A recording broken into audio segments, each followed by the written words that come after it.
aloof roommate is physically linked to my water cup. I twist the cap and he groans. I take a sip and he licks his lips. But when I poured bubble tea into it and took a few hard pulls on the straw, he lunged at me and snatched the cup away. Don't suck. My cheap plastic water bottle hit the dorm floor and shattered. Great. My roommate, Sebastian, slid a drawer open and pulled out a cup. Here, take this. It was a glass tumbler. High quality stuff. It had these transparent purple lavender flowers swirling around the glass. The lid had a small, tight silicone hole tailored for a straw. It looked brand new. Pristine. I was honestly a little shook. Thanks, man. He avoided my eyes, turning his back to me to focus on his gaming rig.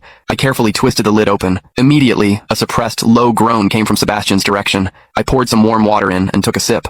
Sebastian sucked in a sharp, jagged breath. His hand on the mechanical keyboard trembled, his fingers slipping off the keys. He licked his lips, looking like he was enduring some kind of torture or intense pleasure. His lips were thin, the Cupid's bow sharp like a knife. Looking at them made me want to bite them. Yeah, okay, I admit it. I'm into Sebastian. I swear to God, before I met him, I was the straightest guy in the state. After high school, my only plan was to get to college and bang a hot, bubbly cheerleader. But the moment I walked into this dorm and saw Sebastian, that plan went out the window. 4 years of college and he's the only one I want to mess around with. But I couldn't tell him. No way. I was terrified that if I spilled my guts, we wouldn't even be friends anymore. Because Sebastian is straight. Like, painfully straight. Only 2 weeks ago, he turned down a senior, a varsity swimmer, total stud, who asked him out. After that, Sebastian came back to the room and sat at his desk with a face like thunder for hours. The guy must be a raging homophobe. Maybe it was because the cup was a gift from my crush, but that warm water tasted sweeter than usual. It had a weirdly good aftertaste. I grabbed a straw from my desk and shoved it deep into the hole on the lid. The second I did, a strangled moan ripped out of Sebastian's throat. He bolted up and sprinted into the bathroom. Weird. We were just gaming. Why the hell did he suddenly need a shower? He didn't even grab a change of clothes or a towel. My hearing has always been too good for my own good. Through the thin bathroom door,